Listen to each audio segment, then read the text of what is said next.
Oh,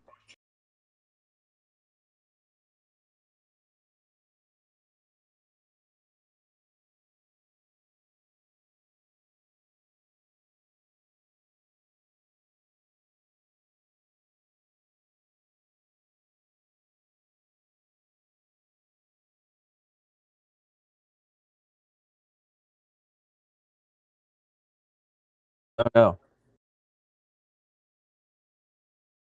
Say, I can hear you on this side.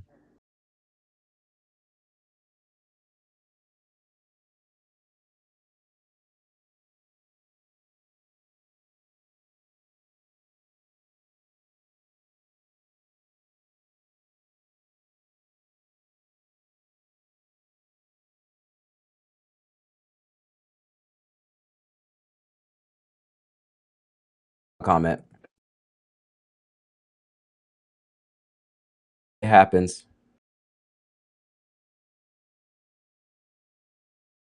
Oh, they can hear me for some reason, but not you. Ah.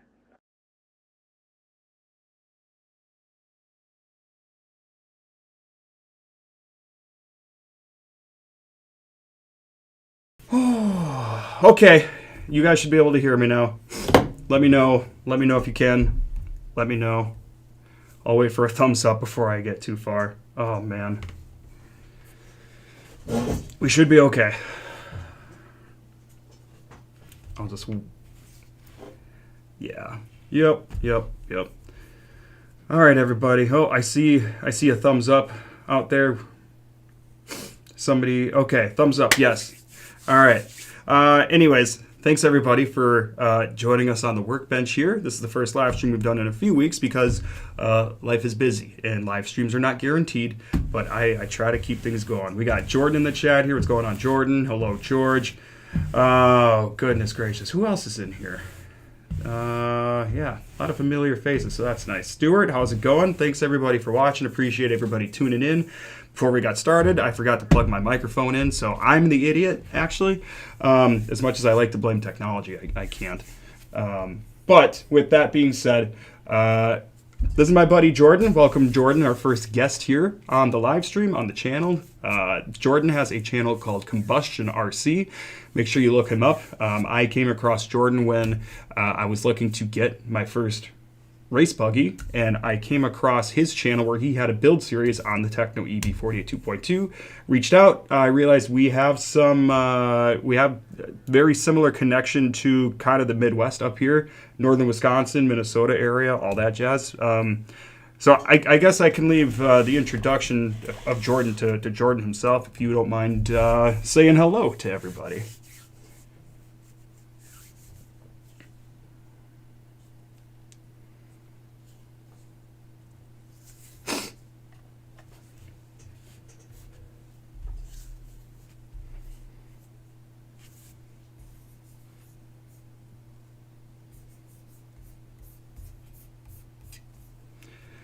And let's see how many people do we have in here right now, because you dropped some really cool news. It was this morning, I believe, right? And it's very exciting. I mean, I texted you as soon as I saw it. I was like, dude, and you didn't even know I was just like, this is so freaking cool. So if you don't mind telling everybody about your latest big update.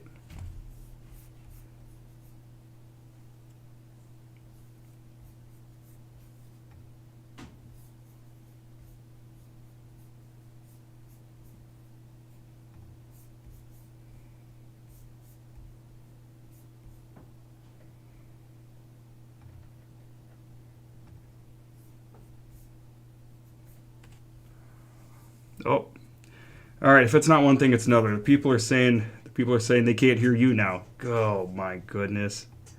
All right, stand by, everybody. This is how you figure things out. Sometimes you learn the hard way. Let me try to. Yes, it is. So let me try to redo this here, and we'll get him back in, guys. Hang tight here. Yeah, these are the kind of things you deal with when you're trying things you haven't done. You test. I tested with a buddy earlier today, and you know, we thought we had it figured out. Turns out we actually didn't. So it is what it is. So I'll get him added back here. Give me one handy dandy second. All right. Do this. We'll do this. We'll do this. All right. I'll crop him back in here.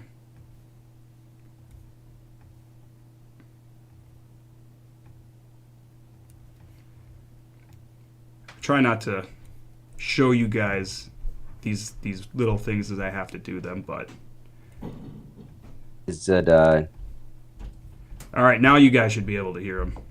So we're good there. We should be good there. All right. Yeah, I don't know when you guys stop being able to hear Jordan, but Jordan, I guess if you wouldn't mind introducing yourself all over again and then sharing the big news that you officially announced this morning. all right? Should we first make sure that everybody can hear me first? I can see that they can hear you. Yep. You see? Okay, cool. Sounds good. Yeah. Hi guys, I'm Jordan Stowell from Combustion RC.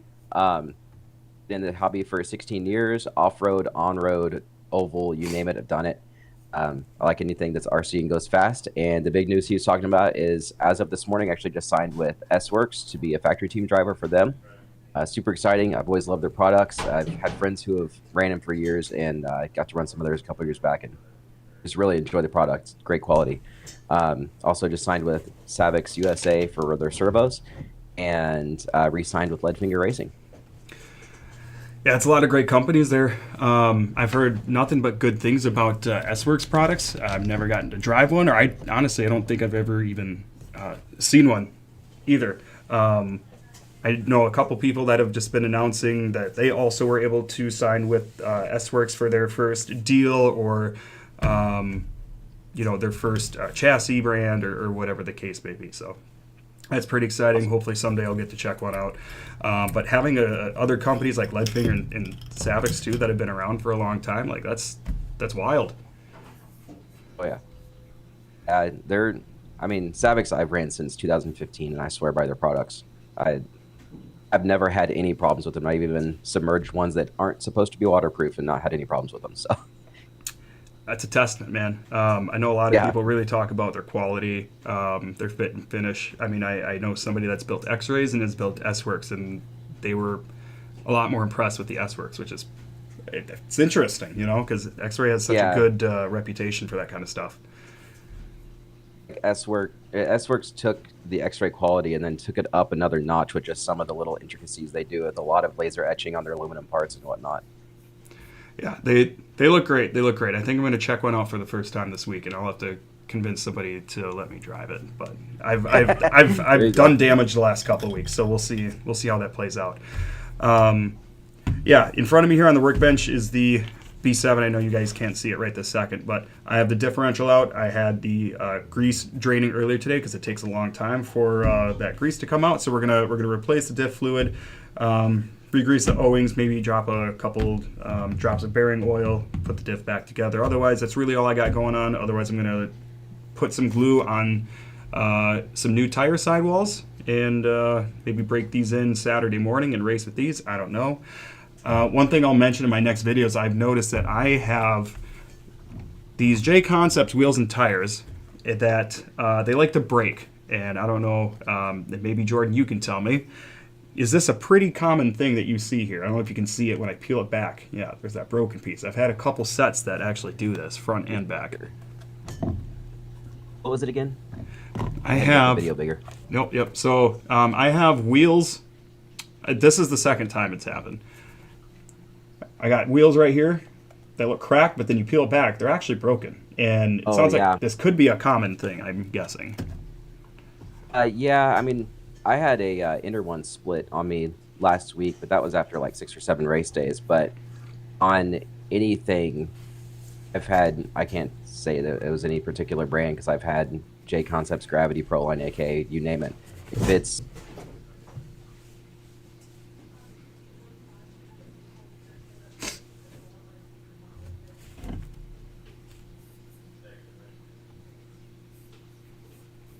Sure. Yes, just for the record, guys, I know Jordan's frozen here for a second. That one was actually my fault. We're learning. We're always learning. We're trying to learn. Let me just fix him really quick here, and then maybe we can get watching some race footage or something like that and see if we can figure that out. But yeah, in the meantime, guys, if you're new to the channel, welcome. Please like, please subscribe, do all that happy jazz. Been very awesome to have everybody along for the ride here on YouTube as we revitalize the channel this year for the first time in a couple of years. So that's been a lot of fun, and thanks to great people like Jordan, my buddy Robbie that taught me a lot about just YouTube stuff in general, and obviously everybody watching. Like it's very cool. So thank you to everybody, and I will get Jordan added back in here. I accidentally unplugged my HDMI cord, and that made him freeze. So it's kind of a mess to get all this to work. All right, here we go. Now we're becoming a pro at this part, though, for sure. All right, we're going to Discord. I hadn't checked my internet speed while I was at it because it was going down earlier. It's been crazy windy here today. Oh boy. Yeah, we're dealing with some weather right now for sure. I know there's guys from Minnesota that are in here, and we're obviously getting it from them. So a lot of black ice right now in my neck of the woods. So there is a chance that I will need to just get up and start running if the fire department gets paged. And then the goal becomes not crashing a fire truck, because that's what I've done with my RCs, or my one RC, anyways. Okay. Now, obviously, we're getting Jordan back here. We can see him, we can hear him. All is good in the world. And Jordan, if you have any race footage also of you driving that you want to share for us to watch together, feel free. I don't at the moment. I would have to actually pull it out, and I actually am still editing the video from this past week, J Concepts race. So you do a lot of dirt oval stuff. So and then obviously you do a lot of off-road stuff. You've done on-road before, yes, no? Yeah, carpet on-road. Okay, so you have gotten your hands on a lot of other disciplines that I haven't, or even don't have the interest in. I'm not somebody that I think would have any interest in on-road stuff. But what overall would you say is your favorite, and why?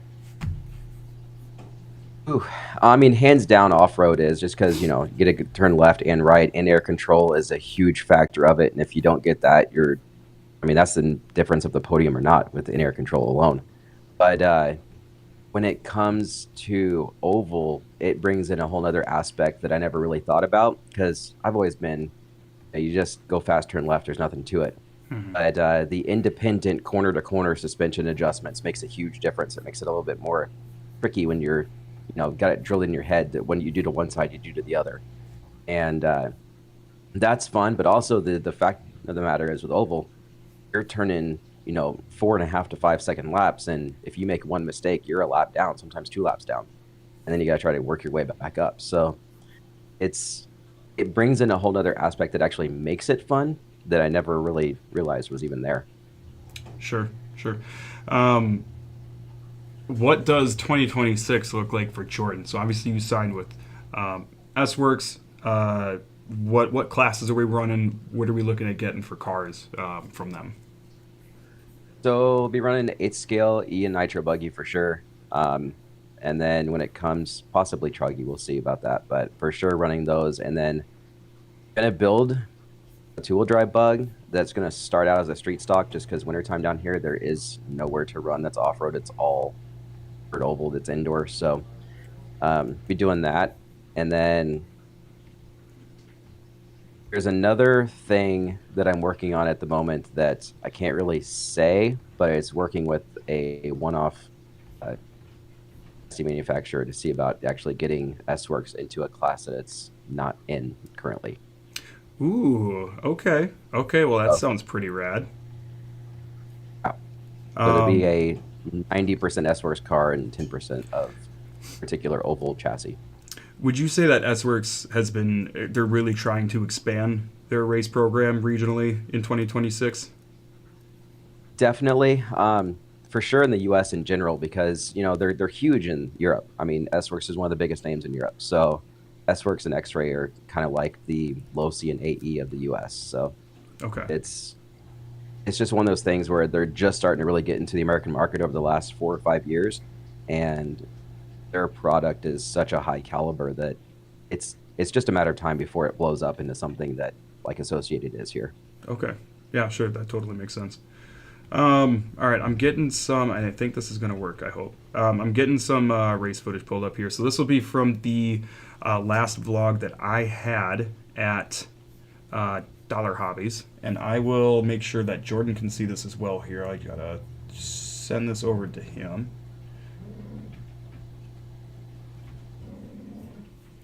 All right, and you let me know if, actually, that might not be the right one. Hold on. Ah, yes, okay. I think we got it set up. All right. All right, can you see this, Jordan? Can. All right, we're on the driver's stand. We're ready to go. We're going to watch this. So this is the first heat from the last vlog that I did. And I'll switch it over so everybody can see.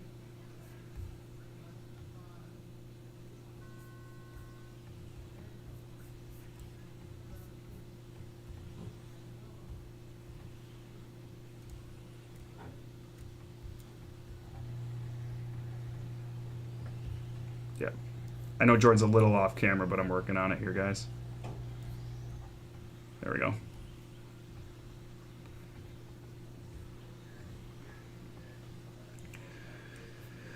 All right, so this is a pretty fun layout. That was a problem. That's how we broke the car earlier in the day, and we broke the screw that holds the piston onto the shaft. So that was a fun repair, but luckily it was just in practice.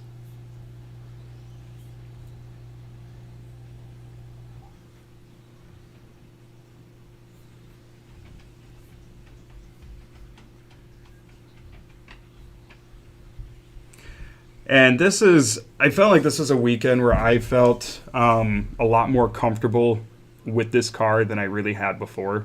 And obviously it takes time. I always know where the car needs to go. Actually getting it to go there and do that thing that I know I need it to do, that's a whole nother ball game with this 10 scale stuff so far.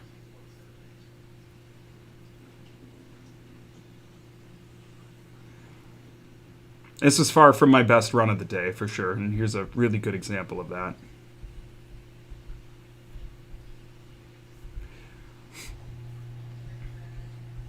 But this is a very fun layout, and one thing I like about this facility is how well they utilize the space that they have. It's very well thought out.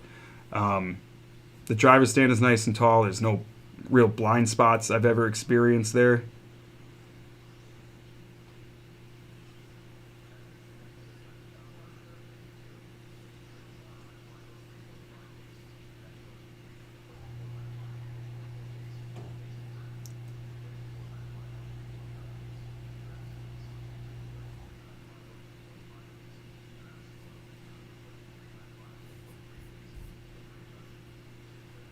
Yeah, see, we're second to last here right now, and I mean it's qualifying, so I mean it's not position last, but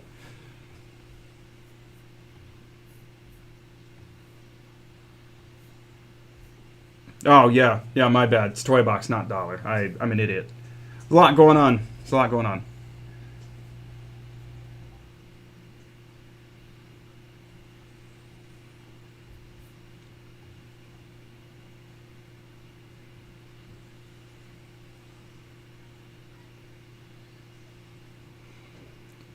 All right, catching up on chats here too. What's up, Caden? What's up, Mr. Weaver? X-Tech? Bob's RFE, what's going on?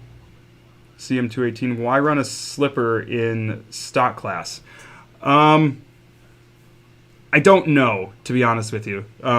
Maybe Jordan can provide a better explanation for that. I know I've seen guys that do run it. I've seen guys that don't. Actually, going to ask you the same question. I don't I don't have a good answer. It makes sense as to why you wouldn't, and the guys that do run the slipper, they usually are run so tight that it's not going to slip anyway. Mm-hmm. So I honestly don't know. If anybody out there in the chat can maybe explain why you would run a slipper, if there's a reason to on carpet. But that is a really good question. Because even in oval, you don't really run a slipper either. Even in mod classes, you just run a lockout or run it locked down. Sure. It would definitely help, though, starting out to give you that little bit of slip so you're not... I mean, because even in a spec class, you can still ride wheelies in a easy. Mm-hmm. Yep, I think we have a couple... You guys are talking about dirt oval stuff. We do have a couple dirt ovals, I think, within an hour, maybe two around me. But again, I'd try it. I don't know that I would invest in it, though, just personally. I don't know if it's for me. I like jumps, I guess. I don't know. I said the only real reason that I even did is because I'm living down here. Yeah, sure. It's convenient. Honestly. Mm-hmm. I can't say I wouldn't feel the same way. The nearest... again, I'm kind of a dirt purist, but the nearest dirt on-road track to here is 3 hours away for indoor. Okay, sure. That's a bit of a haul. There is a carpet track that's about 2.5 hours from here, but unfortunately, that's it. There's Dirt Floor Raceway here in Broken Arrow, where I am race director, and then there is Ojo's and then Onion Creek. Those are both really close to here. Sure. Within a couple hours. So. Sure. Okay. Yeah. So that's this. Let's see. We got TJ Brown. TJ, are you the same TJ that I raced in Marshfield? Because man, we had a good battle that one day. That was fun. Maybe we'll have to put that race up again so we can watch that last turn takeover where I got you right at the end. No, it's a really fun track. I saw that they're racing there again this Saturday, but a little longer track than I planned to make. So, let's see. Stock 17.5, you don't need a slipper. It's about 10 to 15 grams of saved rotating mass. Yeah. Yep. And that's one of those things, too, where it's like there's so many little nuances as a newer driver. I'm not going to feel the difference when there is one. And that might be something where maybe I wouldn't notice super heavily, but I'm getting used to it. And who knows? I mean, I think as time goes on and I have more wheel time, I will notice smaller changes a lot easier. TJ Fun Race, like, yeah, that was a very, very fun track. Absolutely. I will go back at some point, but I think it's a little bit closer for me than it is you, if I remember correctly. But I will switch over here now to the second heat. This was a much better run that we did. That jump with a turn in it in the middle is fun. Yeah. It was a little tricky at first, but as long as you came off that big roller, and my GoPro had exposure issues in this race because of all the sun coming in through the window, but yeah, that was all about, you had to set up correctly for it coming off of that big roller right beforehand, and I've never had an angled kind of jump like that before, so that took me a little bit. Racing this last weekend and probably this coming weekend, there's a very similar type of jump, but it's bigger and a little bit more angled, so it's a bit more tricky. But to get your whips down just right. See, and that's something that I haven't. That's something I haven't done, and I've been trying to spend some time when watching other races on YouTube or whatever, seeing how people do it to figure out what they're trying to achieve in the motion that they make. So there was a jump at AMS in 2017 that was the second turn before the straightaway. It was a 90-degree corner that was 14 feet tall and 25 foot across, and it was a jump that you had to jump around. You had to take the outside line at a slight angle coming up the jump about like this, and then when you're in the air, you turn left to turn it right, because that will set the rear end to the left, and then you'd lay it right on the scrub of it. Perfect. Okay. And that's probably what you're going to have to it just takes repetition and practice to get that down, though. It's just getting your head around the fact that if it's a right turn coming up, you have to flick to the left while you're in the air to get the rear end to move, to set the car up to the right. Okay. Moving the rear end. Basically, you're turning the direction you want the rear end to move. Sure. And so if it's a right turn, you move the rear end left. If it's a left turn, you move the rear end right. That all makes sense to me. Alpha Fisher, first time caught you live. Hey, what's going on? Thanks for joining. Glad you could catch it. That's pretty rad. Let's see here.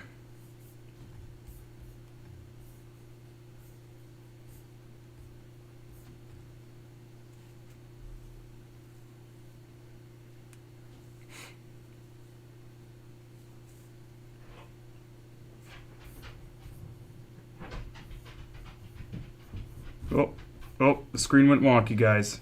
Good golly. What is happening here? There we go. Sorry. It's one of those things, guys. We're going to learn. Just like the RC stuff. We're going to do it. We're going to mess up. We're going to learn. That's how she goes. That's just how it is. Yeah, this run was much better. I think we got second in this particular heat.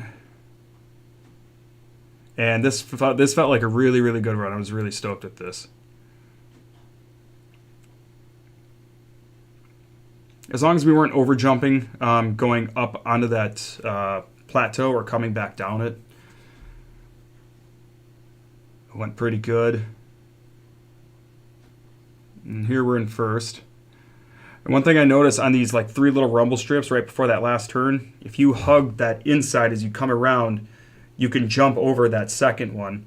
So I don't know. I didn't take a really good look at it, but that was one trick that I found of getting through there pretty quick. Your line over that elevated section in Q2 looks a lot better than Q1, because you're actually washing out wider coming over that first little hop up, and then you're able to cut to the inside on both of the next corners instead of like jerking corners. It's a lot smoother. It's like it's probably about a couple tenths or 3 tenths even faster. Sure. Yeah, and I mean it's so funny too when you have tracks that are this small where there's like 11, 12 second lap times. I mean that 2 tenths or 3 tenths, that makes a big difference. Mm-hmm. I mean I've lost a couple races or a couple positions in mains by less than a second, so those tenths really make a difference. Definitely.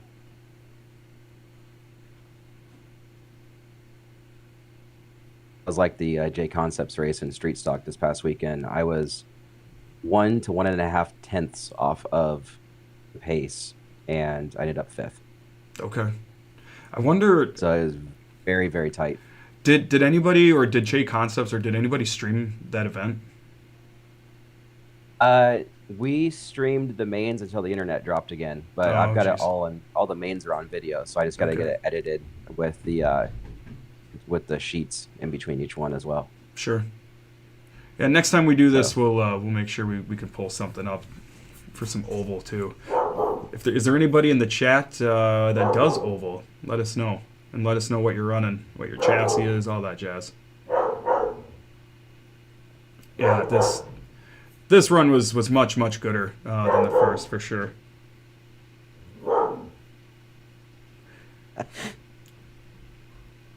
Like Caden's comment, the biggest thing for me, I can't stay calm. That's the biggest thing. I agree with that. And like sometimes I'm just fine, and sometimes I'm not, and I don't know what it is. I don't know. I can't figure out what makes me that way. I guess I don't know. Yeah, I for the life of me can't figure that out, but. Try to figure out, as long as I stay calm, then I stay more consistent, and then there's always better results that come with that. So I mean, if anybody has any tips on how to stay calm, if you've cracked the code on it, so to speak, let us know, because we could probably both use your advice there on that. But yeah, my dog's going nuts. I know you guys can probably hear it. He's kind of an a-hole. Now the wife's yelling at him. He's a husky, you know, you'll have that. Yeah, so I think I'll start just putting my diff back together a little bit here, and we'll just chat in the meantime. Everybody hang out, have a good time. Pull my book out so I remember how to do this because I've only done it once. But I think what I'm gonna do is just try to put it back together. Put a little bit of bearing oil there on the outdrive bearings, and nothing crazy. Dustin Spallone.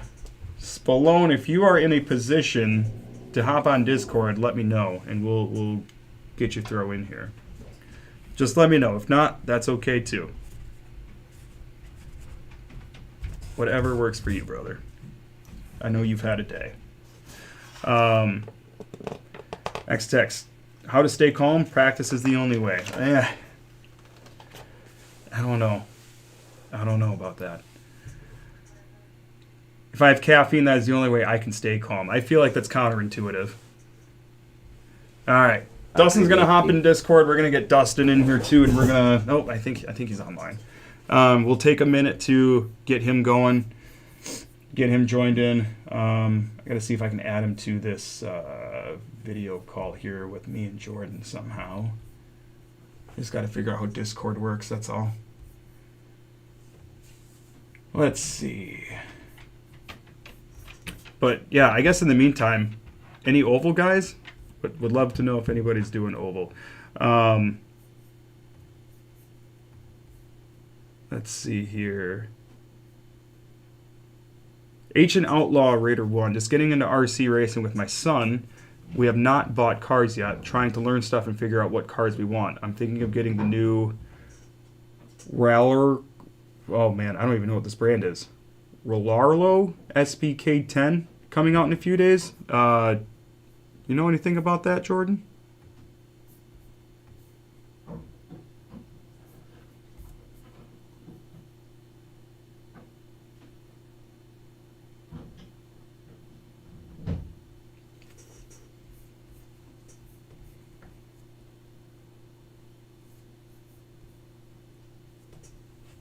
Mm-hmm.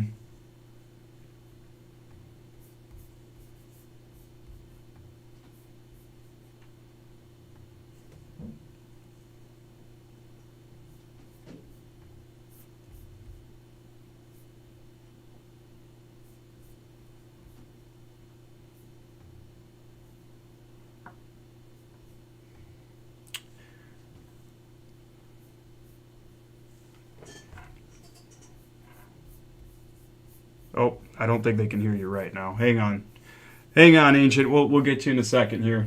Let me get Dustin thrown in here. Give me just a second. It's all God. This is all just something. I'm telling you. I think I need to start a group chat here. Give me 1 second. Jordan will give you a ring back.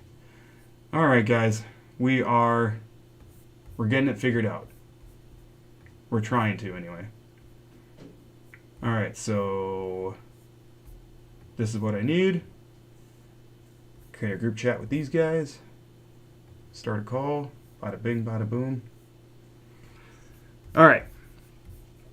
And then once they answer up, we will get them both back in here. All right, there's Jordan. We'll get Jordan back in. Hooray.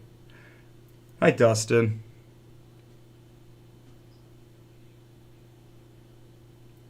Yeah, all good, man. How's your day? Thanks for jumping in.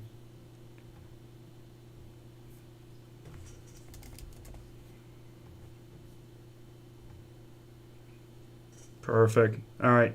Guys, I know you can't hear him yet, but I'm working on it. So hang tight 1 second here. It'll be fun. It will be fun. All right, let's see. Jordan, Dustin, Jordan. The face. I recognize the name. Nice to meet you as well. I know who this is now. Yeah. So I hear quite a bit about you as well. So All terrible things, obviously. Oh, I'm sure. All right, we got Jordan in the picture here. You guys should be able to hear both of them. I think. looking at the I'm watching the stream on here so I can see the comments as well. Perfect. All right, Yeah, now I I got just it on my PC. perfect. Now I just got to get Dustin's video on here, and then we'll be good to go here. Let's see. Yes. Appreciate your guys' patience, everybody that's watching. Yeah, H and Outlaw, definitely feel free to link that car. Now, Jordan, while I don't think we could hear him, was actually looking up the car that you were talking about possibly getting. Jordan, if you want to kind of go back over what you were saying before on that.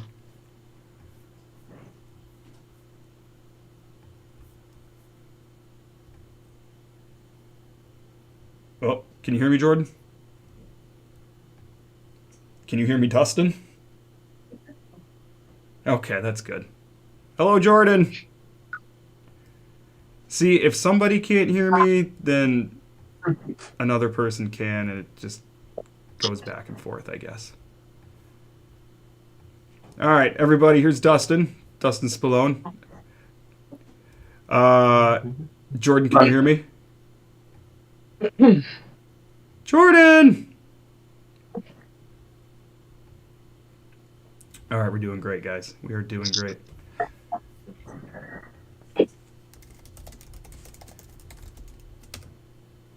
All right. Well, anyways, while we see if Jordan can hear us at all. Dustin, you're on the line here. So everybody, this is Dustin Spallone. Dustin, would you mind just introducing yourself to everybody? Hello, class. I'm Dustin. Now, just a You can hear us. racer from Florida here. Work with Travis in the monster truck industry, and both share the same interests of this RC thing. So, race a little bit of 1/10, 1/8 scale, some oval, kind of do all of it. So, kind of getting Travis roped into the RC world here and connecting him with the people up north there, and looks like he's doing pretty good and having fun. So that's what we like to see. Yeah, doing well. Not so much with like results, but in terms of, I guess, trying. They're doing pretty well trying, at least. That's for sure.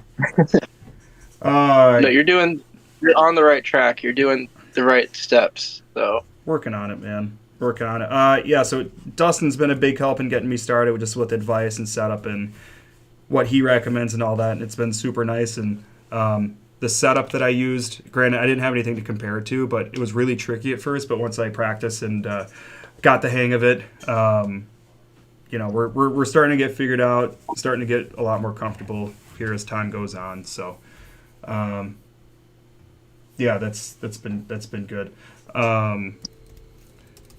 Jordan still can't hear, so that's cool. We have somebody in the chat here, Dustin, is asking what you run for RC. Currently for the off-road program, I run team associated cars. So B7 for two-wheel drive, RC8 B4.1E for e-buggy. Have not updated the stadium truck or the four-wheel drive buggy yet, just because I haven't raced those classes in well over a year and a half now, 2 years. So, but I'm looking forward to 2026 to hopefully hit up some 1/10 races. Jordan, I wonder if he can even hear you. Let's see what he says. He's typing, and then we'll move on a little bit. And it says I'm in another call. Okay, that's fun.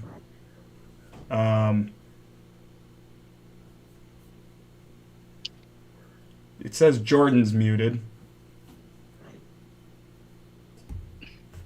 Cool beans. Cool beans. Well, so I guess I'll pull up some.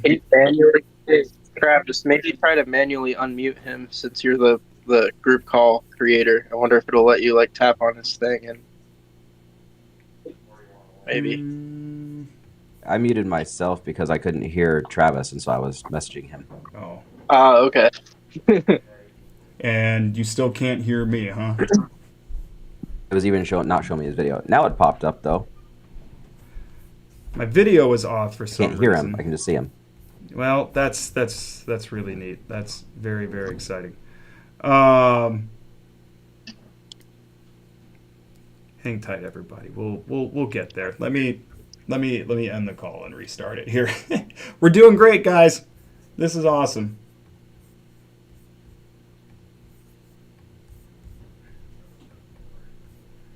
We are doing awesome.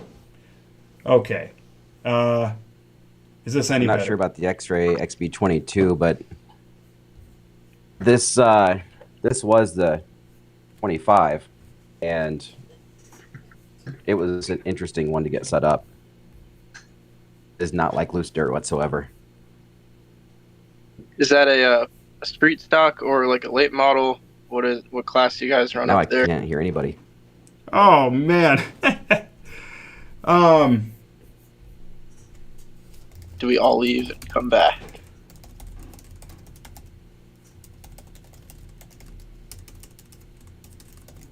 Man, it's always something. It's amazing that like not every single person drops off when we have issues like this. So thanks everybody for not leaving. We're figuring it out. We're figuring it out. I will actually try to.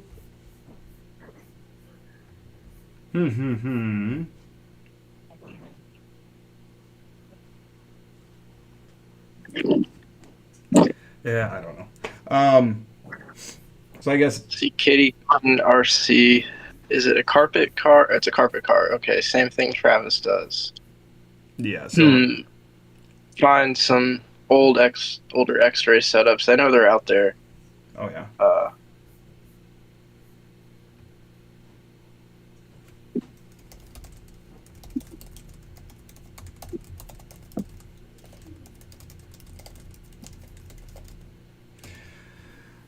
So Jordan's gonna keep working on his stuff. And Headed RC is a website for anyone out there that has any sort of brand or model. Like, that's a good starting point if you're just trying to explore a little bit. I sometimes will check the updates on there just to compare what I'm doing to some other people around the world and keep in the loop.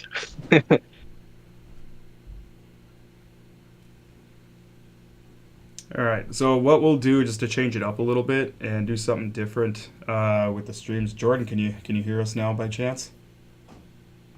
I'm gonna take that as a no.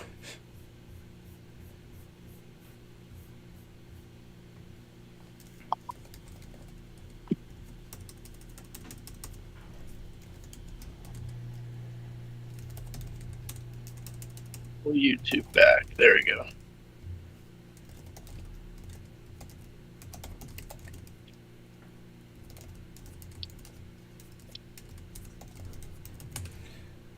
Okay. All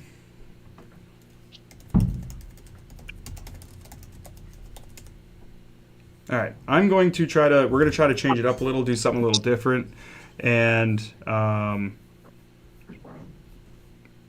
we're going to try to pull up.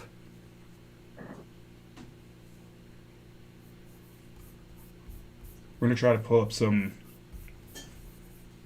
monster truck things here. Oh man. So what's a good one that we can pull up for the people, Dustin? Of you. Good old Wisconsin footage there from Slinger Speedway. Oh yeah, I did not get to go there. Let's see, Slinger, monster truck, throwdown. So while I get this pulled up, feel free to tell everybody here. You mentioned that we do monster truck stuff together. And with that being said, what has been your role in monster trucks the last couple of years? Kind of how you got into it, and kind of everything you had going on the last year as far as monster trucks go. About 2 years ago, I jumped on board with Elliot Miller, Monster Truck Throwdown, Sinistar Motorsports. Crewed for him for about a year or so, and then as of last year, I crewed and then got to drive some shows and got to drive even more shows after that. So jumped into the driver/crew role over there. Same truck, multiple identities. High Tide, Frontier, Sinistar, Push Hog.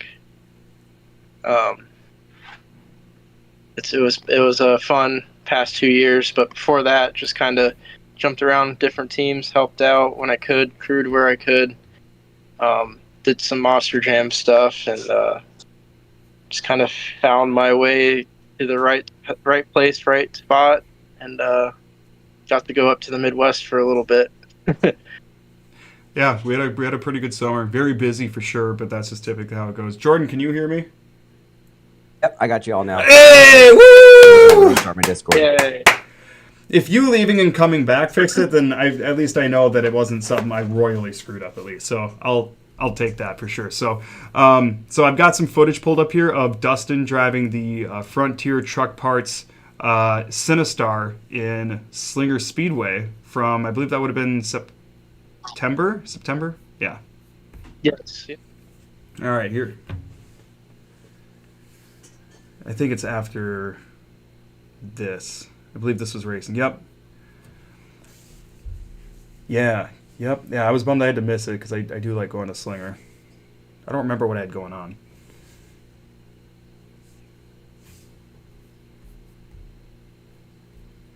If you're in the Midwest, keep your eyes peeled for some monster truck throwdown. 100%. 100%. Yeah, so here's Dustin driving Slinger Speedway in Slinger, Wisconsin in September at the last show that we did.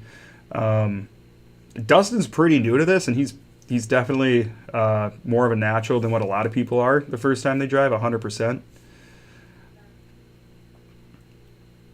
I would say RC helped a lot with that. Just like a big RC car, the throttle inputs do the same thing, the brake inputs do the same thing. Oh, and I think we've seen a lot of motocross guys too that will come off of like motocross or even something similar who get into RC because they still want to scratch that itch, but they don't want to, risk injury and stuff. And I think you hear a lot of the same comparisons. Oh yeah. So yeah, if you guys have any questions for Dustin on the monster truck stuff he does, feel free to ask away. That's what he's here for. This was Slinger Speedway, the High Banks, kind of a famous track in the asphalt late model world. 100%. It was a full-time figure-8 track. Track crew made some pretty nice jumps and stuff out there. It was a blast. Sure. Ancient Outlaw. We get a lot of monster truck shows up here at Monroe Fairgrounds in Washington. It's crazy loud because I live so close. That Monroe show is pretty good. Is that the one on asphalt with a ton of cars? Is that a different one? It's a different one. Similar shape. Like it's like a grandstand, I think, at a fair. Kind of like a diamond shape almost.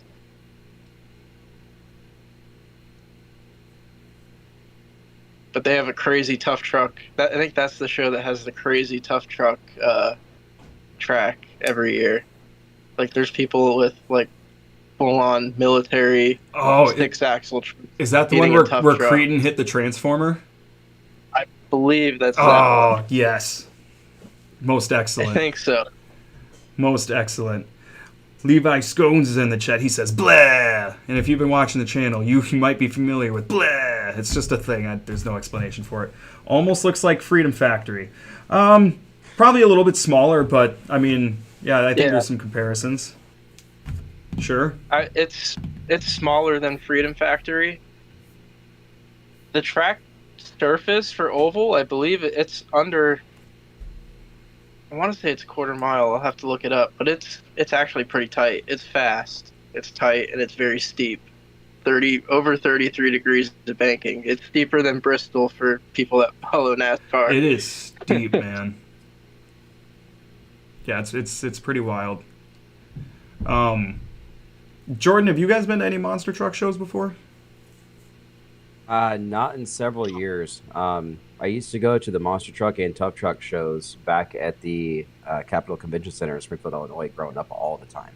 Okay. And then went and saw him at the Edward Jones Dome.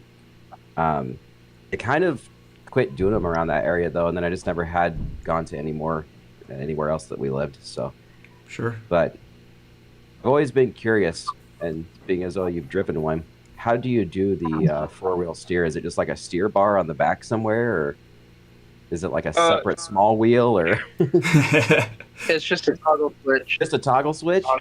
Yep, it's on a little handle. Left to go left, right to go right is the way we do it.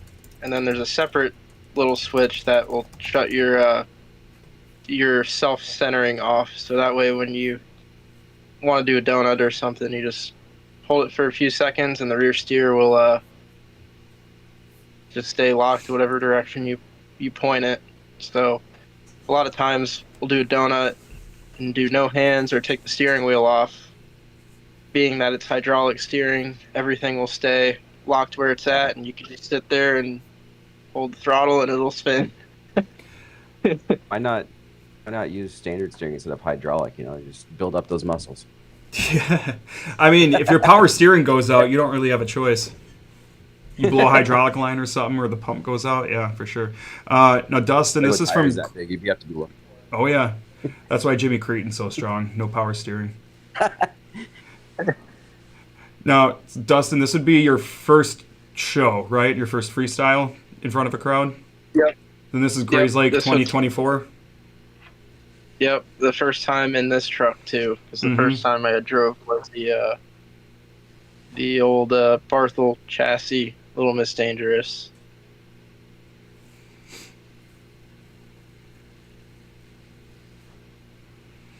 But this was fun.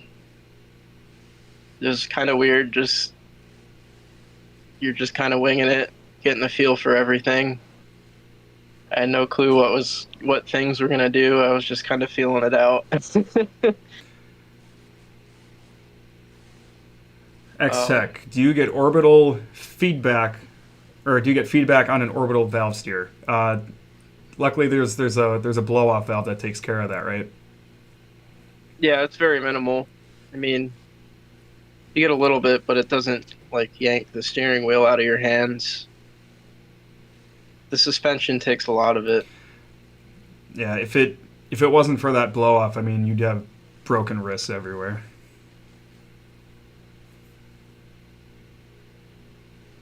I'm still not used to that, so when I land, I don't keep my hands super tight on the wheel. They're just kind of there. And when I know I'm good, then I'll grab the wheel. So I'm afraid of that happening.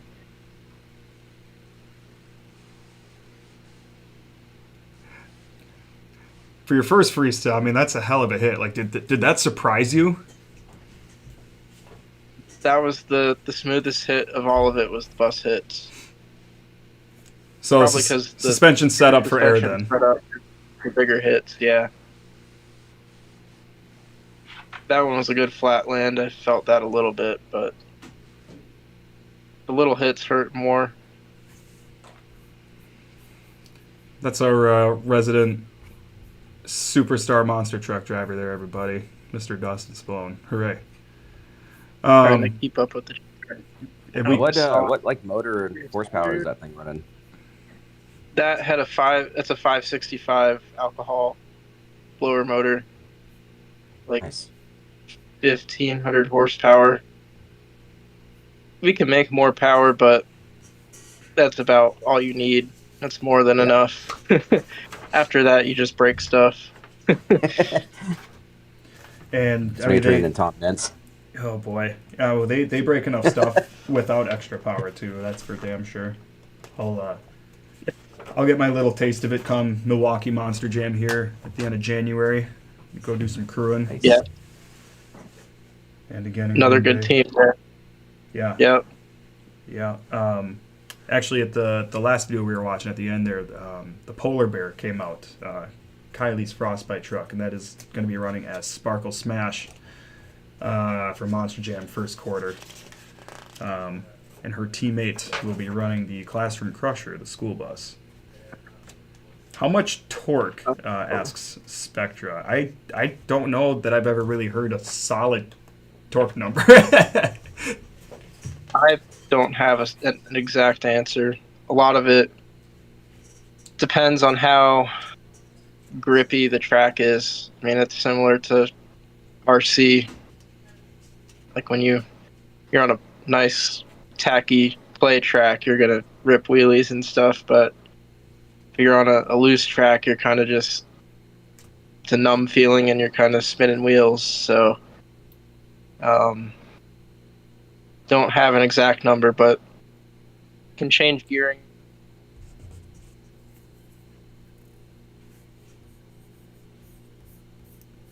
Oh, he's muted. You're muted, pal. Froze for. He's doing this thing. I don't know if he realizes he's muted. I don't think he does. No. He's on mobile too. He shouldn't have too much of an issue. Mute. No, I can't even manual unmute him. He's just talking though. I guess he'll figure it out eventually. Well, in the meantime, so Jordan, one of your other sponsors, we were talking about your sponsors earlier, is obviously Sticky Kicks. So kind of tell us about your partnership with Sticky Kicks and kind of what your go-to products are that with them that you end up using. Oh yeah. Let me just grab some stuff out here. Where's my? Wrong one. That's the right one. All right. So Sticky Kicks is mainly known for this stuff right here, the old traction tire conditioner. This is the purple. This is one of the more aggressive. Platinum is the most aggressive. I typically will use platinum for break-in and then drop down to purple or orange after that. Running super softs right now with the dirt the way it is, running on black dirt. So There we go. Hey. Did half of that just get like cut yeah, off? we missed half of what you were saying That's there. awesome. Yeah, probably majority of it. Yeah, I tried to tell you. that's a good time. Didn't work. But then also, as far as other products of theirs, I use the shock wrench all the time. They have these really nice Pro Tools that are similar to the Aeromax. Like, I've got a set of the Aeromax tools as well. I actually prefer this for wrenching, especially at nitro, because they're really heavily serrated, so they're easy to grip. And then, of course, they've got the speed tip stuff. I use their tungsten carbide balls in my diffs and their fans. Don't have them on this, but the SC mod that I actually just sold had their titanium turnbuckles on them. They have fantastic jumbo titanium turnbuckles, but Sticky Kicks is mainly known for sauce, but they have a bunch of other things, including in-house made products for carbon fiber battery strappings and a lot of 10 scale stuff, mostly associated parts. But I was surprised at how much they really offered, because I mean, ran an associated tool drive buggy, you've probably seen a Sticky Kicks screw set or something at somewhere for titanium. They're great products for that. So I was surprised at how much they actually offered, just because I only knew them from having lubricants and stuff just through you, and when I was scrolling the website for the first time, I was pretty surprised. Yeah, before I jumped on with J Concepts, the first titanium screw kits I bought were actually Sticky Kicks screw kits, and they were phenomenal. They had good thick heads on them. I still have a couple cars that have them on them from when I ran them. Definitely worth it. Yeah, very much worth it. Stuff. Like, I caught some of the stuff you showed. They always have new stuff coming out. Oh yeah, there's always new stuff. There's stuff in the works and stuff that'll be coming out. But another thing too is like motor screws. You know, they have these really nice titanium motor screws that have this huge head on them. You ain't gonna strip these out, and that's one thing I get for every one of my cars. And I always have an extra set around just in case you drop them in a pit somewhere. What's up, Chance? Good to see you. I was wondering if you were going to be hopping on. Chance is a very, very loyal watcher, and that's always nice. I lost Travis's video on the Discord. Can Can you guys hear me? You know what, guys? Now they can't hear me. This is incredible. Absolutely incredible. I will leave the call and come What back about you, again. Dustin? Who all do you? Associated, J Concepts, Exalt, 920 Designs does my stickers and stuff. Eric Everett, Easy Customs does my race paint.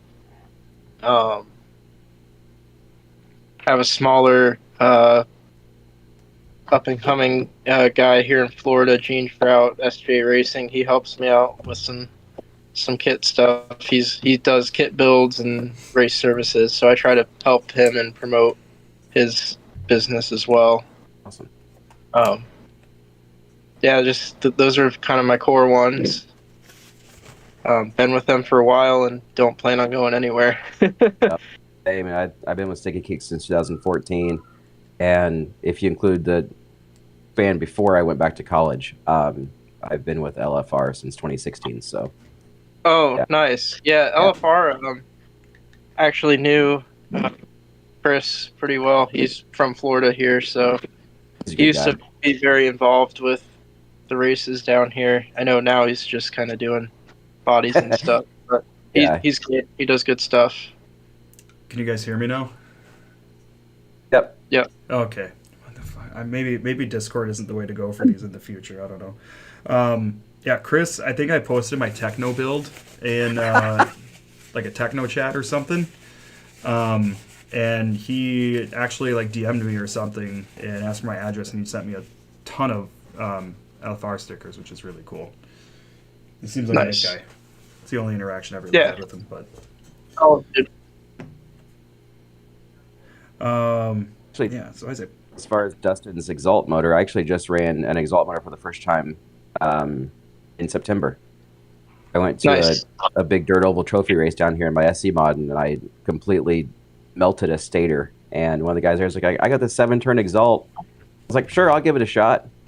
And loved that thing. I started last in the B and worked my way up into the A and took second. So it was like, it was the best way I could describe it was butter.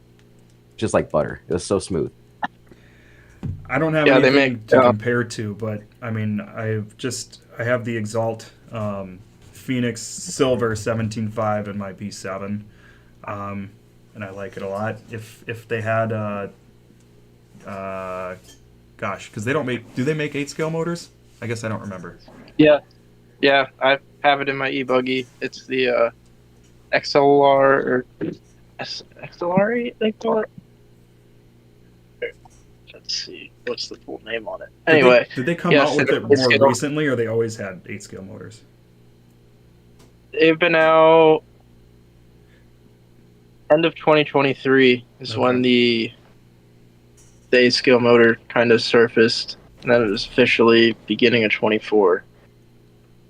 No, Exalt makes good product, and I've been good friends with Kevin and AJ over there for many years.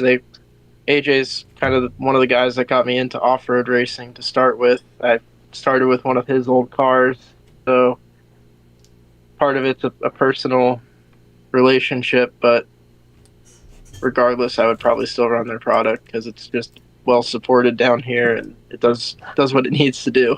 Well, I feel like it's one of those things too. It's like I've never heard anything bad about anybody that runs their motors or anything either, and I mean that you know, that to me, that says the world about a company. Yeah, I was right. It's the XLR8. I was gonna say Accelerate because that's like the kind of like the abbreviation for it, but it's XLR8.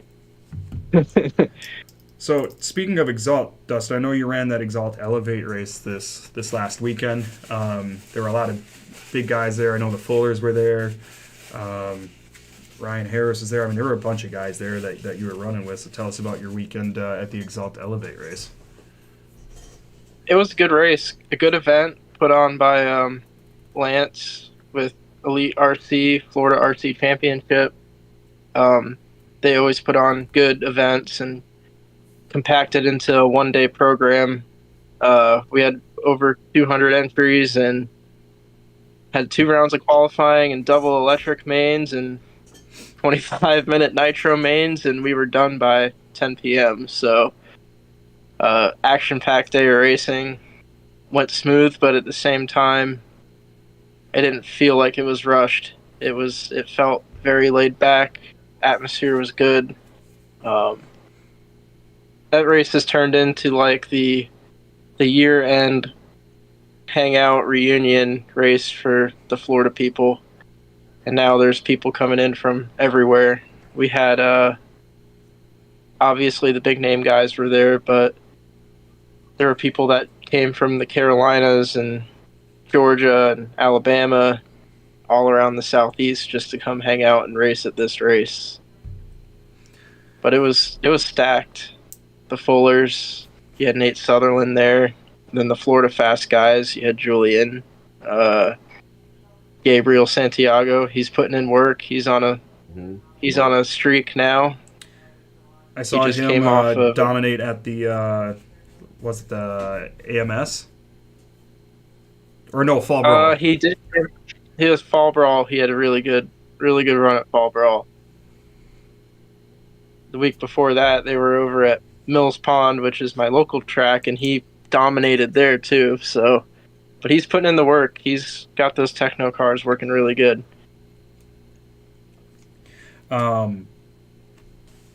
What is the next event that both of you are going to be racing in?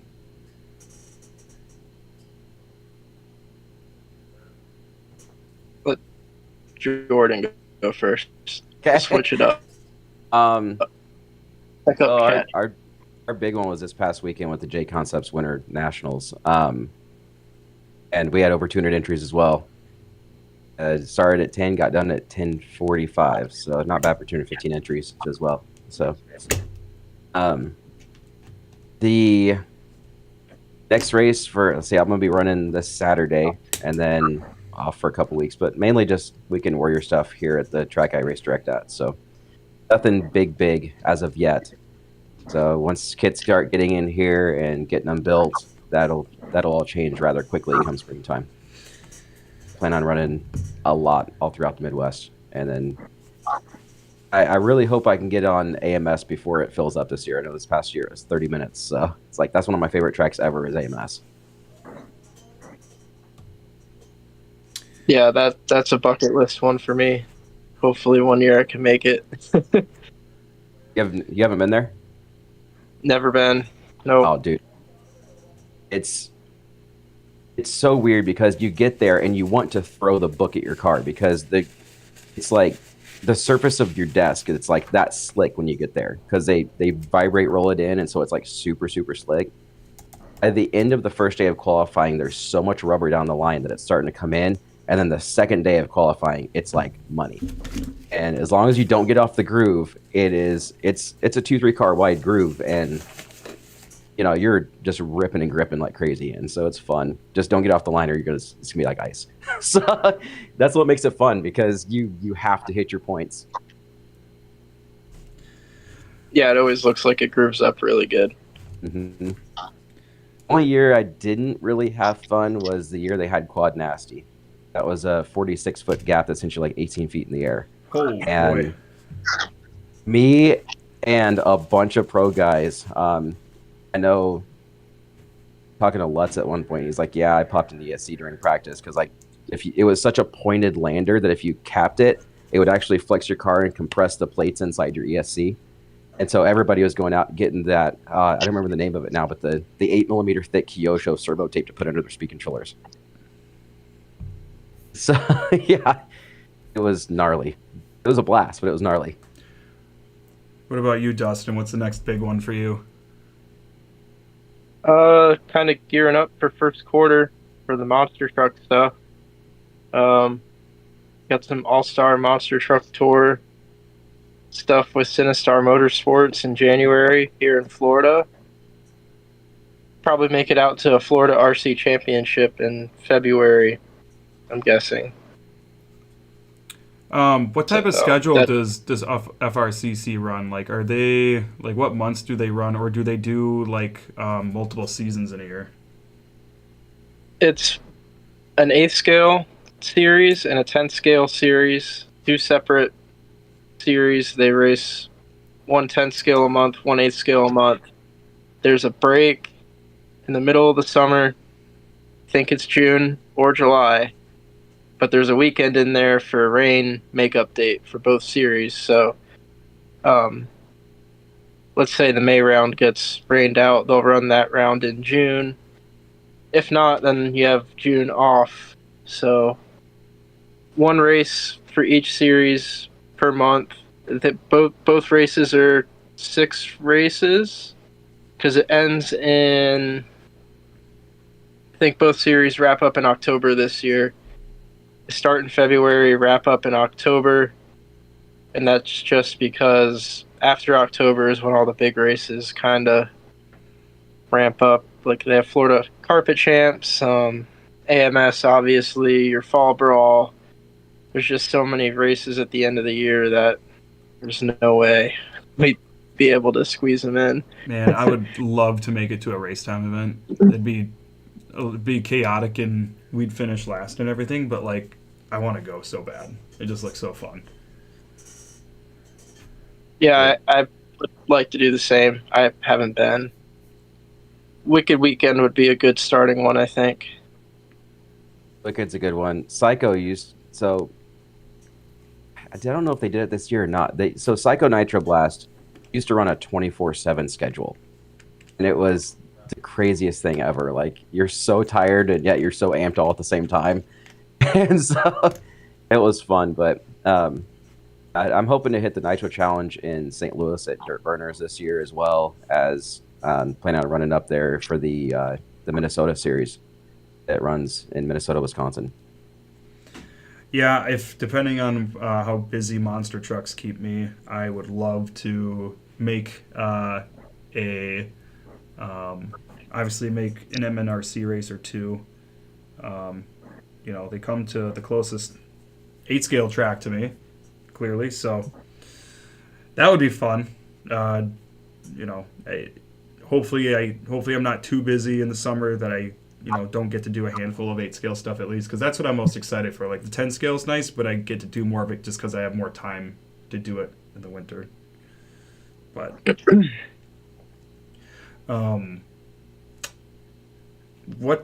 so that ONS series that J Concepts announced is intriguing to me, and I don't know if this is like something that they always do, Dustin, but it looks like we're running 10 scale off road on 8 scale tracks outdoors. What do you make of that? Because obviously that's not much of the norm right now. I'm pretty familiar with it because that's how we would do it at Mills Pond and Coral Springs. So it's honestly not as bad as it seems. I'm sure that for that race, the layout will be tailored more for 10 scale. The surface should be pretty good. I mean, Phil Hurd is already, as long as it doesn't rain, Phil Hurd has a really good clay surface and it grooves up pretty good. I'm sure the track crew will do a good job and it'll work out fine. It'll be a pretty sick layout, I think. There's a lot of room there for some sick layout. They did say it was like 8 or 9 years ago, they did a Super Cup at Phil Hurd, and that was that worked out pretty good. They had a lot of rain, but it was still a good race. That was Lance McDonald put it on. I think they had probably 200 entries or more. Good old outdoor racing, though. You'll be on a pin tire in the morning, and then by main time, we'll be on bar tires or like a sprinter for sure. I suppose it probably grooves up pretty quick, and as the temps change and all that jazz. Yep. I remember there was some footage of Chris Van Air. He's a pretty fast guy. he went there for some Worlds prep, and I remember seeing some videos of his cars like ripping wheelies down the straightaway. Oh, it's wild.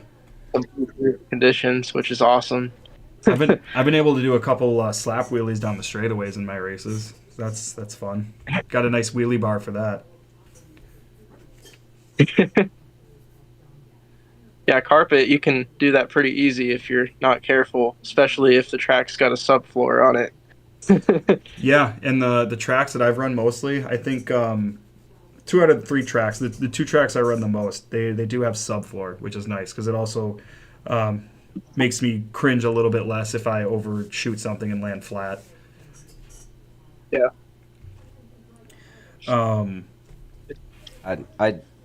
It's the one thing that I think is craziest about the groove and oval with, I never really thought about oval as being something where you're riding wheelies in like a 13.5 street stock or an SC mod.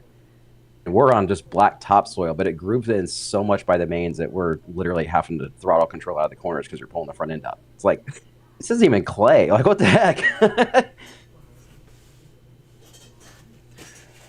Yeah, what classes do you race up north, Jordan? Oh, actually down in Oklahoma now. So I guess that's okay. north for you, isn't it? So, Yeah. So I'm racing currently street stock. It's an open street stock class, but I just have a 13.5 in there at just 10 degrees of boost, and it's more than enough. I've been running SC mod, which is open class. I ran a 4.5 in that, and ran sprint a little bit, but I had a GFRP. Just not a huge fan of how the GFRPs drive, and so that only lasted 2 weeks. And then midget, I've ran 2 races with, and that's something that I'm looking into here in the near future as well. Midget's just a fun. You're used to two-wheel drive buggy. Midget's very similar as far as like how it sets up, and street stock is a two-wheel drive buggy. Yep. But it's not as everybody goes for the outlaw sprint because it's the fast class, but I actually prefer. I'm the weirdo that prefers spec when it comes to oval racing, just because it's a lot tighter competition. We have 13.5 sprint here in Florida, and it's fast enough. Like, I've ran it a few times, and I'm like, it's fun. For those Awesome. of you that's one of our bigger classes. For those of you that are newer to joining into the stream here, we are joined by Jordan Stowell, who is a newly, as of announced this morning, a factory team Sworkz driver for 2026, and also Dustin Spallone, who is a team associated, Team Exalt driver, monster truck driver, etc., etc. Not newly announced as of today. That's just always been there. So nothing new and exciting for him, nothing new and exciting for me. So Jordan gets all the glory on this one. So if you guys have any RC topics you want to discuss, anything you want to bring up, questions for Jordan, questions for Dustin about monster trucks or RC, whatever it may be, of course, feel free to spout them out. Appreciate everybody who's been watching so far. Feel free to throw a like up on the video. That would be super neat. YouTube's algorithm seems to really like that, I guess, for some reason. Don't like it if you don't actually like what we're doing. Like, don't lie to me. We'll catch up on comments here a little bit.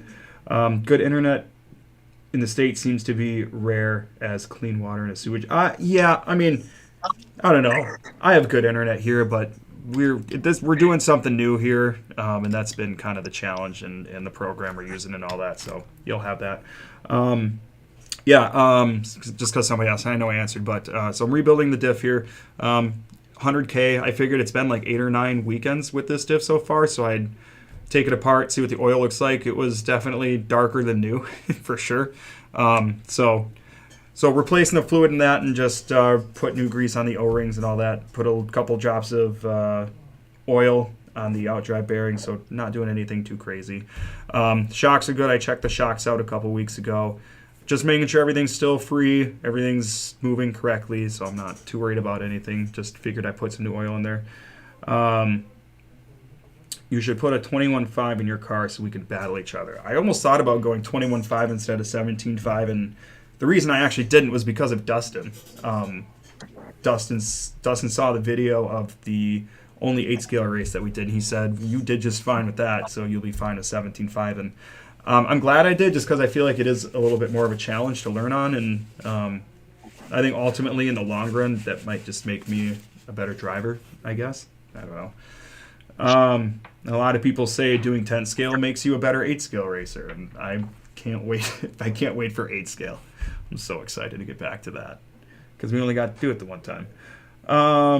Viper Sniper, you are improving. Hey man, we're trying. That's always the goal. The premise of this channel isn't because I'm good or I know what I'm doing. It's actually the opposite. So I appreciate everybody that even knows what they're doing for watching. Let's see, looking back, what else? What is the process to go through / steps when you are trying to figure out what to change? So if you're still here, Iron Inker, I guess if you want to specify, are you referring to like setup? So like if we're racing, like are you talking about how to figure out what to change setup wise? Yeah, so I guess the smaller the car, the order. Yeah, absolutely. Agent Raider, thanks for letting me hang out. I appreciate all the info. Have a great night. Hey, have a good one. Thank you for watching. Appreciate it. Have a great evening. So I guess, Jordan, you first. When you're trying to determine what your car needs, I guess, A, how do you determine that? And B, how do you figure out, or I guess, what's the process that you follow to figure out what changes you do need to make? Oh, it depends on what the car is doing, to be honest. There's just so many different things. So I'm sure Dustin could probably say the same. Like, what's it doing? But I mean, with this X-Ray that I'm running as a street stock, well, was running as a street stock. It's for sale now. But it's definitely designed for a sticky, sugared, or at least clay track. Even though it's the D car, it does not like loose dirt. And so trying to get it to hook up was interesting, to say the least. On outdoor loamy stuff, it was just, as soon as you hit the throttle, the rear end did not want to squat, and it just did donuts. So the first thing I did is I moved the pins to remove any anti-squat. And then I ended up actually shortening the links, raising my inner ball stud 4 millimeters, and just trying to get the rear end just to plant, and before I even went anywhere from there. And did eventually, and then I put it on an oval track and had to work again to get it to do what I wanted to, because then it was over rotating like nobody's business. Got that settled down. Ended up having to put what do I have on here? 9-pound spring on my right rear to keep the rear end from wanting to just wash down so hard that it would rotate around. So oval's weird with that kind of stuff, but it did well once they got it there. It was just a matter of getting it there. But yeah, it likes to steer and it likes to break loose. So it's lots of little things here and there until it finally was there. But I mean, then if you're trying to get the car to rotate, then it's just the opposite direction. Trying to free stuff up, and it's on power, off power rotation, height adjustments, spring adjustments, laying your shocks down or standing them up, all that kind of fun stuff. It all depends on where it's trying to go. I'm really bad at explaining things. I'm good at knowing what to do, but not explaining it. Yeah. We are men. We are big dumb animals. I think we're all kind of there to an extent a little bit. Dustin, how do you kind of approach? I guess, do you have any different things that you're doing or looking for, or just kind of how you think about how to approach setups and determining what to change? Two different avenues, I guess. First one is going to be very similar to what Jordan said. So, depending on the grip level of the track, I will, like my 2-wheel drive outdoor car, I literally follow the same steps that he went through to get the car to at least plant and have grip. But I'll adjust ride height, hub height, ball studs based on low grip, high grip. shock package depends on temperature and jumps and that sort of thing too. In Florida, it's very finicky with temperature, and a lot of the tracks are different here. So Humidity. you have a sandy track, and then you could have a concrete surface. So, but then like if you have a carpet car, or if you're on a high bite surface, I would say, and you're trying to do things on a layout, let's say you need to be faster in certain areas or you need to clear certain features and your car can't do it, I tune a lot with ESC settings. Like if there's certain parts of the layout where I know I can be faster and I am doing everything in my power to hold the line and the car is not getting better, sometimes I'll look at ESC settings to see how I can clear a certain feature or make a certain section work the same for a full 5 minutes. Wheel spin is a big thing I look for, but that goes with ESC settings. So on the high grip side or the low grip side, you want to try to find the edge of what the car can take before the tires break loose. A lot of that is like throttle punch, throttle curve, a lot of tricky stuff, but depending on what ESC you run. The drag racing taught me a lot of how to tune an ESC. I learned a lot from drag racing of how to find the limit of what a car can take on a surface. That's something that I need to get better at, is ESC settings and kind of learning what they do. Because the only thing I've really done, like on my Coyote ESCs, is add drag brake, and that's pretty much it. So I really need to dig in and figure out what those different things are, what they do, and how they can help my driving, I guess. Because one thing I think I don't have a lot of is like brake off the trigger. But I'm not sure exactly what setting it is that's in there to turn that up either. But I think I notice like I could go into things a lot harder and then use the brake to slow down right beforehand.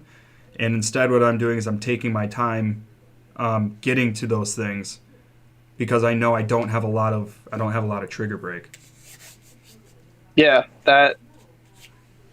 I've spent, when I switched to a hobby wing, the XR8 the XR8 ESC for the e-buggy, I spent one day just doing ESC settings to find out what I liked. And I pretty much have it set to where if I'm in a main and I'm like driving hard, I can punch the brakes and my tires don't lock up. Like that's the point you want to get to, because the minute your tires lock up and you're sliding around, you're losing time. So they actually have an ABS feature. I'm not sure what Coyote has for settings, but I'm sure they have to have some sort of brake setting in there, because their ESCs are very good. Mm-hmm. You just have to find the limit of your braking and your throttle to where your tires aren't locking up or they're not spinning when you're ripping out of a turn or going up the face of a jump. If you can find that happy medium, you're gonna be cooking. Yeah, and that's actually a really good thing to note too. And I mean, obviously that's not something like on carpet I'm going to worry about as much as locking up and sliding or anything like that. But I think for people that are running 8 scale and trying to figure out what works as far as brakes go, I think finding where that line is, I think that's a really good tip and something that I can try to keep in mind myself. I'm gonna say one other thing on this that I ended up having to do. If you notice, my arms are almost level at the rear. I had to actually take 12 mil of stroke out of my rear shocks to get the body roll out of it for the oval. I'm like, I feel like I'm setting this up for a carpet track, taking that massive amount out. And I ended up taking 8 out of the front and 12 out of the rear. It's just to shorten the stroke that much. So, and you can see I had all sorts of colors of springs on there. Plus I'm running 70 grams on the rear, and then Trey has this like chassis brace thing that comes down under here and goes underneath the rear bulkhead. and so that's takes place with like the waterfall and the AE cars, and so you can put different screws in, up to 4 on each side, to take or give away flex. And I ended up taking all of them out, and it still doesn't have quite enough rear flex for what I want it to do. And unfortunately, you can't take it all the way out because the C block is actually designed to have that there. So I'm gonna have to cut it if I want it to be gone. Chance says, I'd love to pick his brain, Dustin, about ESC settings. I could really use help with that. I have a hobby wing as well. I just don't know what does what, or what I should do to adjust, help with certain things. Yeah, I mean, that's all the fun. And obviously, like, you know, you're in a similar boat to me and trying to figure all this out at once too. So that's the fun of it, I guess. Or that's what they say is the fun of it. I'll put my Instagram in chat. Just kind of, I know that's set to like public, so if anyone wants to ask a question and I'm not on here about the car related setup type stuff, just shoot me something there and I can go further detail. Say I have 3D in my stuff currently, and it's got a similar kind of setup where it's not necessarily called ABS, but they have a coast value that you can put in to where it will apply a small amount of brake and then let it coast the rest, which is kind of nice. Yep, yeah. For the longest time, I ran the Reedy ESCs in all my 10 skill cars. They're very good too. Yep. Let's see this. And yes, guys, Dustin is frozen just for the second, but it's only because he's probably trying to pull the Instagram for you, so don't sweat it. We can still hear him. Everything's good. Yep. I know we've dealt with enough issues, so we've been smooth for a little bit. And I don't want to jinx it, but we're having fun. Everything's fun. Appreciate everybody for watching. Of course, if you haven't, feel free to like, and if you're not subscribed, definitely hit the subscribe button. That'd be rad. Appreciate it. And literally, as I say, I don't want to jinx it. Now I see Jordan's frozen. Or did you do that on purpose? You son of a bitch. You can't scare me like that. Wow, that was perfect too. Like, you're a real statue, man. Unbelievable. I had to. The opportunity was there. Unbelievable. Yeah, you were talking about like taking stroke out and everything in order to help your car, and that gave me PTSD to the rear end of this car. Dustin knows. I think I told you about the issues I was having with it, but eventually figured out that I had the wrong arms. The arms were too long.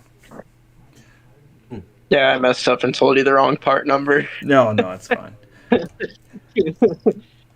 learned a little bit more about rebuilding and how to deal with the stroke and deal with this and deal with that and whatever, so it's all a learning opportunity. Pretty much what you did is exactly what you have to do to an oval car. Yeah, I guess so. It sounds like it. Based on what Jordan said, I was ready to go oval racing, apparently.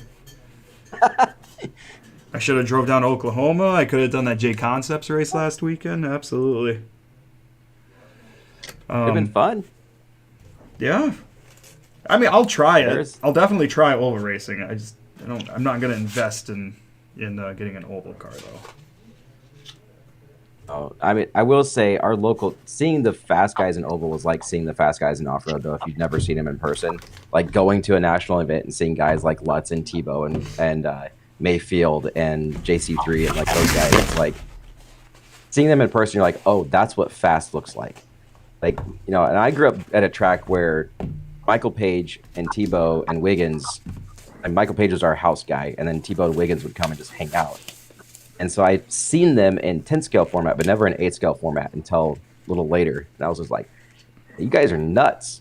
And then same with the oval. Our fast guys are hitting 4.6s on our oval, which is a 140-ish foot race line.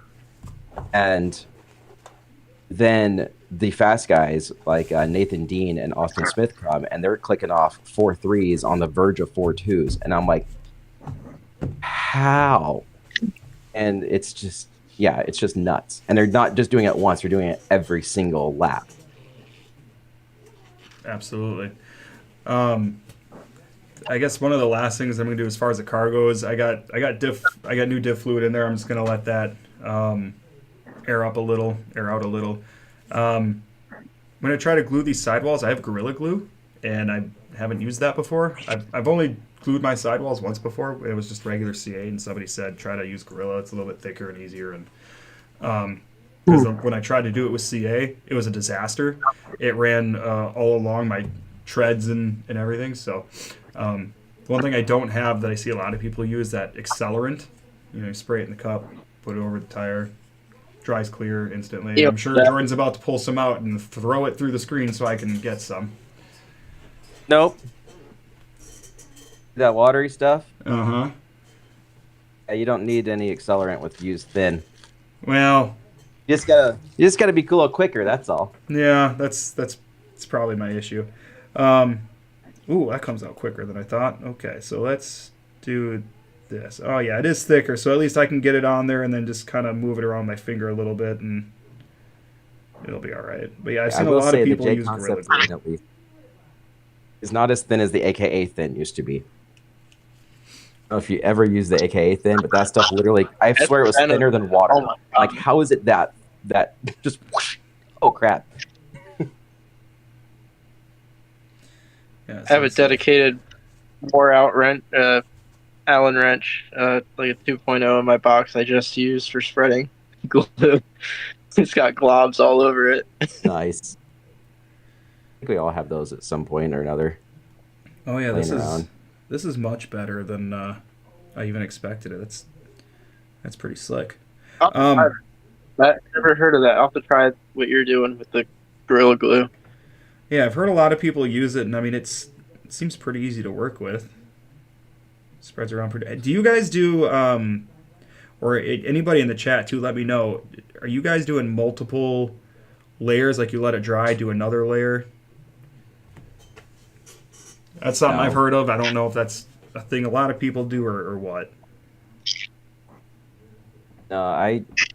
If I'm on a Mega Soft or a Super Soft that gets that residue, I will, especially like AC Blacks or the AKA Ultra Softs, I will definitely hit those with alcohol and get that residue off there.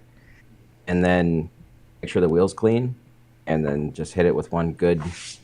I hit it real good in the bead, and then run like a smooth bead around the outside edge. Put some tire bands on there, and then just wait about minutes, pull the tire bands off, and then let it set for about 20. And flip over and do the other side, but usually also glue up like good 8 to 10 pairs at a time, just so I'm not sitting there gluing every week. Sure. Ryan Thompson says, or Ryan Thompson Auto, I use medium CA with the accelerated cup trick. Yep, that's what I was doing. Just a little too thin, it was running on me, but then again, it was my first time doing it, but I like this. I think this with the accelerator too, so you don't have to, because that's going to be the disadvantage of this Gorilla Glue stuff, is it's not going to dry as quick as the tire glues, obviously, that we use, but I can just hit a couple patches here, real easy, that I just need a little more. Yeah, I don't have any complaints with this method, I don't think. I got a question for you. Yeah. I got a question for you, and that's, do you poke holes in your tires on carpet like you do on dirt? Because like on dirt, if you don't poke your holes in your tires get filled up with hot air. I've only ever ran touring car on carpet, so. I will remount the wheel hole on carpet to be a little bigger than normal. That's what I do. Gotcha. That's about it. And now sometimes the gluing thing, I will run a few runs and then kind of see what the tire looks like, and I might add another coat on the sidewall if it starts to flake off, but that's about it.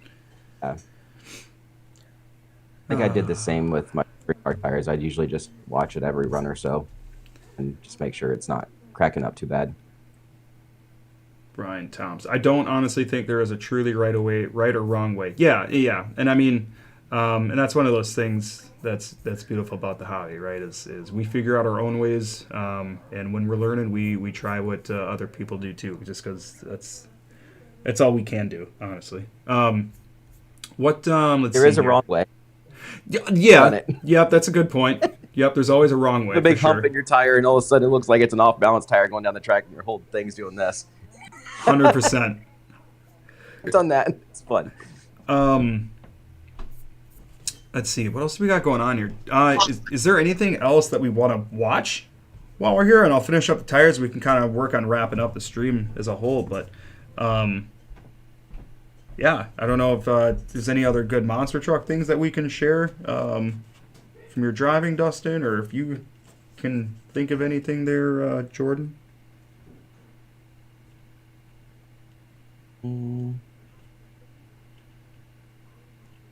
We had an e-truggy go Oh, 25 yeah. minutes. I was going to ask you about that. No battery swap. And you kind of gave me a little bit of a heads up on it, but it sounds to me like it wasn't going to be known if this was going to be like said out loud. And I was watching the stream, and whoever was announcing made mention of it. But they had so they ran. So first of all, they were running tandem, right? They were running 2 drivers to a car at this race this last week in the Team Exalt race, and they ran an e-truggy with the nitro truggies for, was it 20-minute, 25-minute main? 25-minute nitro main. And it didn't stop. It used the same set of batteries. Yep, no pit stop. That's crazy. Maybe we can pull that footage up here, actually, while we're sitting here. I want to know, how big was that battery? How low was the throttle turn down? And was that a 1900 kV buggy motor? Because I know trucky motors got more torque, and they would use some battery. It was a truggy motor, turned down a little bit, not a lot. If you remember the e-Revo days when you could run your batteries in series, Oh, yeah. some trickery went down there with 44 cells. Okay.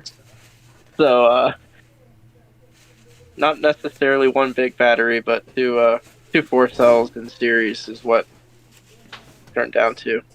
It was either going to work or the car was going to have a meltdown, but it worked. That's that's fun. I would like to see that. That's crazy. I'll pull that up right now here if I can find exactly where it is. It was the last main they ran, wasn't it? Or no?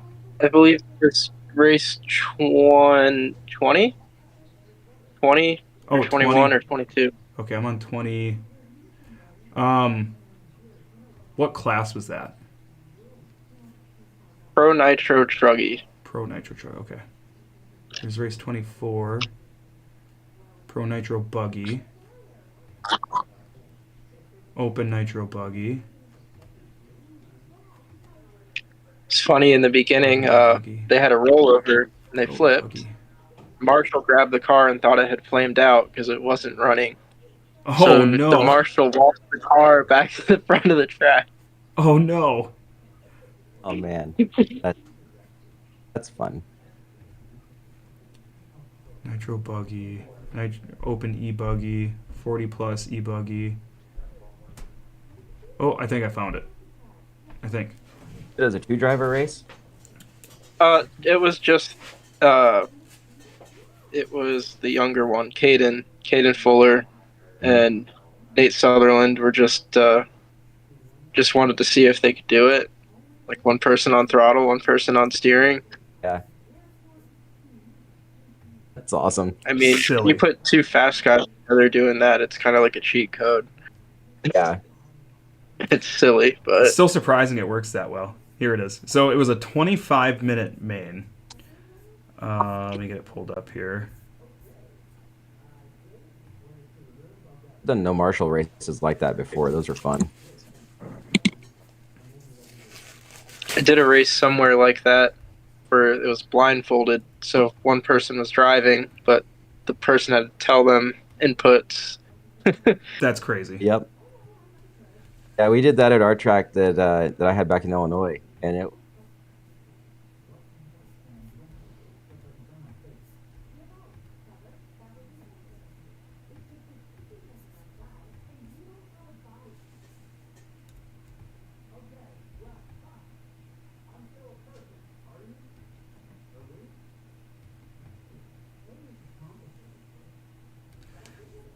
All right, here it is. Oh, wrong screen. Where am I at? Da-da-da. Oh, there it is. Okay.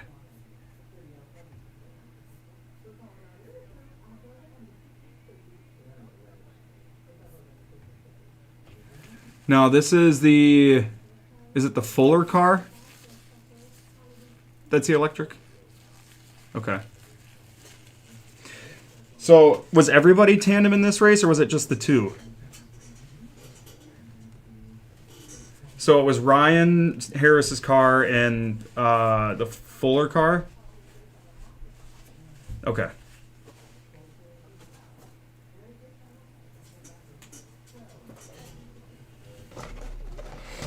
So everybody watching along, the two front cars have tandem drivers, so one person's on the throttle, somebody else is on the steering, and the green and white car, it's currently in second, is an electric running in the Pro Nitro Truggy class. How many milliamps? Yeah, see, you can see right there. There's two people on it right there. That's just crazy. I wouldn't have believed it, honestly, if they didn't show that, because it looks like it's just one pro driver driving. This is nuts. How many milliamp total of batteries were in that Truggy?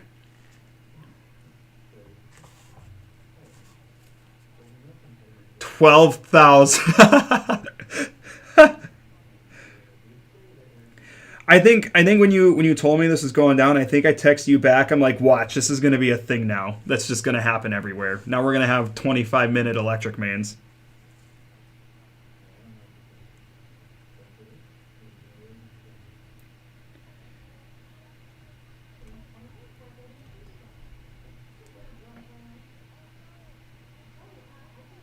Yeah, you guys screwed yourselves now.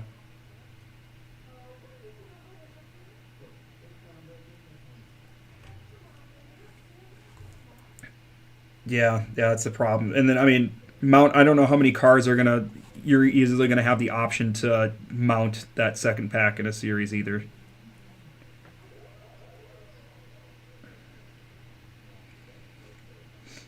Sure.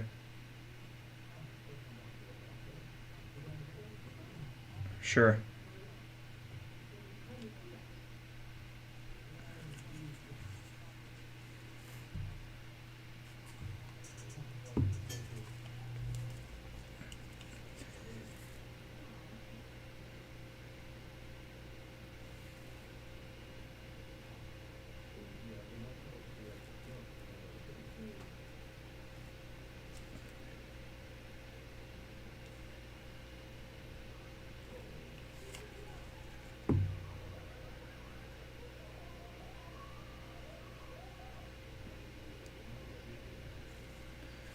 Yeah, we're pretty early on. Let's skip a bit on this.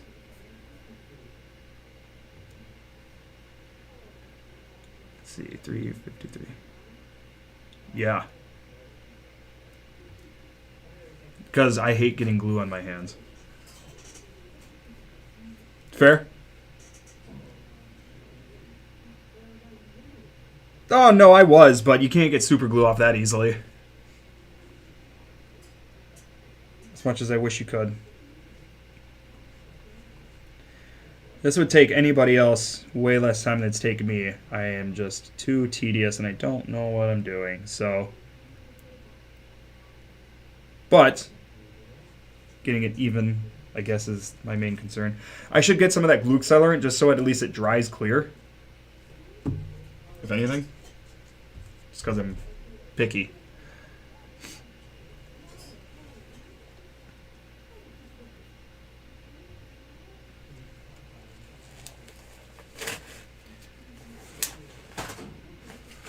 Man, the more...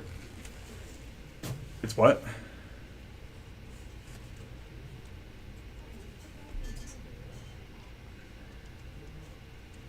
Oh, wow. He's been really good on Nitro Truck this year. I think he took FRCC with it, I think, didn't he?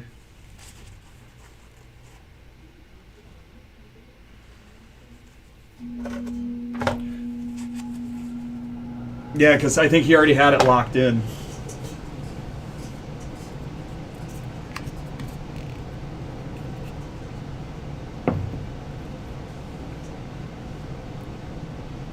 Oh, but they didn't? That's interesting. I mean, I understand they don't need stops, but I guess... yeah, I suppose. That's hilarious.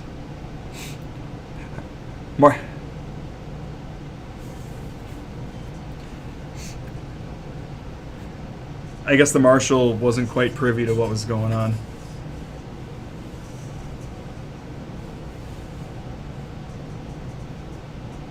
Right.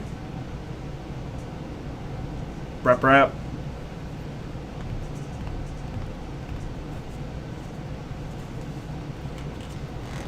Yeah, probably.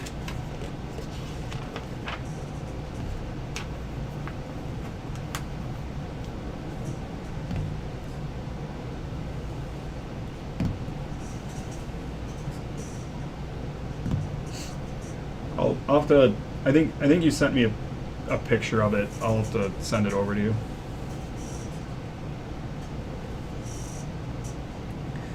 Alright, well, my diff looks good, so I guess I'll put that back together.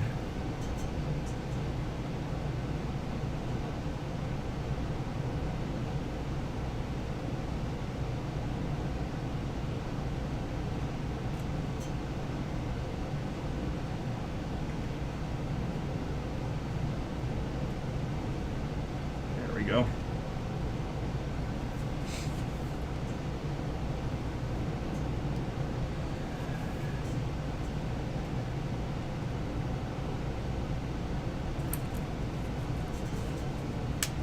It's a good race right now.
That's just such a silly visual. Seeing the two guys.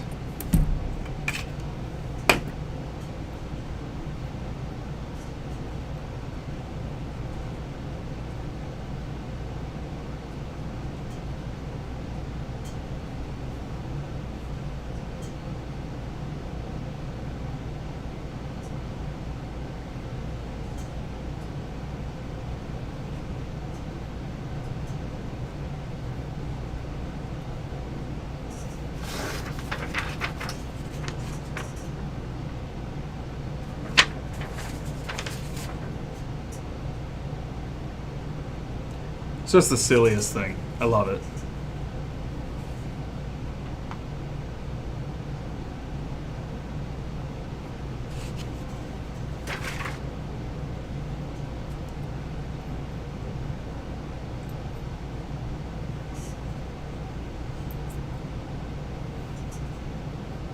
Sure.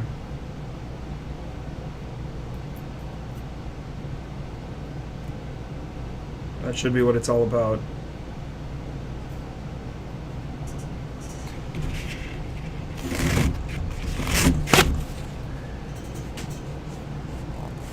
Ryan here's gonna fight if we get too many subscribers.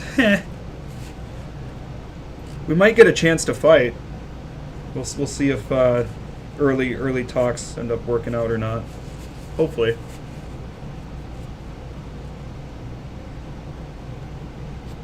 But he's been at it for a long time, and he makes way better stuff than I do. And he does some type of like media stuff full time, doesn't he?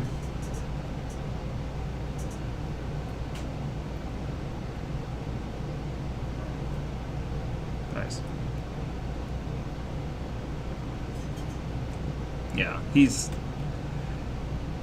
Yeah, he knows what he's doing. He knows what he's doing, that's for sure.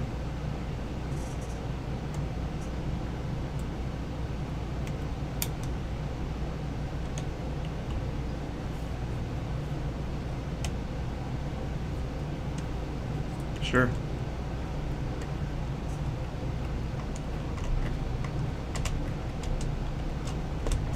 Sure.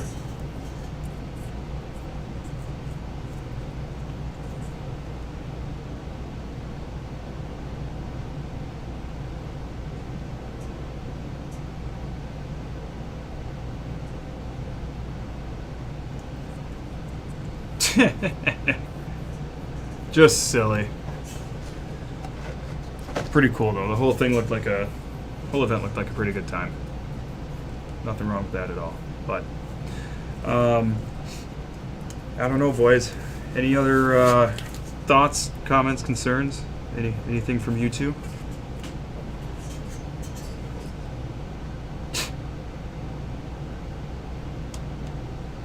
Enjoy. Yeah.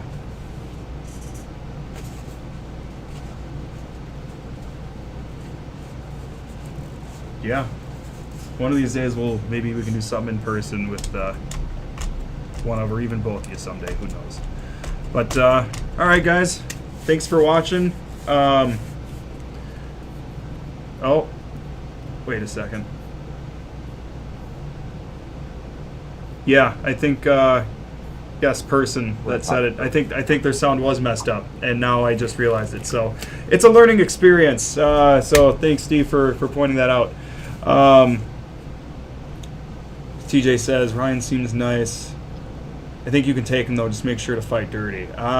Hey, listen, I'm a lover, not a fighter. Yes, Chance. Yeah, I know when we lost him, I just you think you get it figured out, and then you don't.